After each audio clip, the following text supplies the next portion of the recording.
மணிப்பூரை பத்தி யாராச்சும் பேசுறீங்கன்னா, நான் எந்த வேலையாக இருந்தாலும் சரி, அண்ணன் விஜயாக இருந்தாலும் தமிழகத்தில் இருக்கக்கூடிய அரசியல் தலைவர், நீங்க மணிப்பூர் வர அன்னைக்கு நான் வர்றேன்.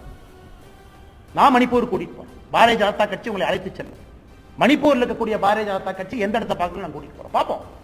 கலவரம் யார் வந்தது? பாரதிய ஜனதா கட்சி உருவாக்கிய கலவரமா இது? மியான்மர்ல இருந்து யாரை புஷ் பண்ணிட்டு இருக்காங்க? சைனா மியான்மருக்கு ஏன் உதவி செய்யறான்? ஜியோ பாலிடிக்ஸ் அங்க என்ன நடக்குதுங்க? மணிப்பூர்ல எவ்வளவு ட்ரக் சீசர் நடந்திருக்கு என்டிஏ ஆட்சிக்கு பிறகு பாரு. காங்கிரஸினுடைய மொத்த 10 ஆண்டு கால ஆட்சியில, காங்கிரஸினுடைய மொத்த 10 ஆண்டு கால ஆட்சியில 2004 இருந்து 14 வரை வடகிழக்குல மொத்தமா ட்ரக்ஸ், எல்லா மலையிலையும் ட்ரக்ஸ், எல்லா மலையில விளைவிக்கிறான். அதை நம்ம கோல்டன் ட்ரையாங்கிள் சொல்றோம். அந்த ஏரியா காங்கிரஸ் ஆட்சியில மொத்தமா 768 கோடி ரூபாய் ட்ரக்ஸ் சீஸ் பண்ணி 2006 இருந்து 13. நம்முடைய ஆட்சியில 21,000 கோடி ரூபாய் ட்ரக்ஸை சீஸ் பண்ணிருக்கோம். நடக்கிறது என்ன? ட்ரக்ஸுக்காக பிரச்சனை.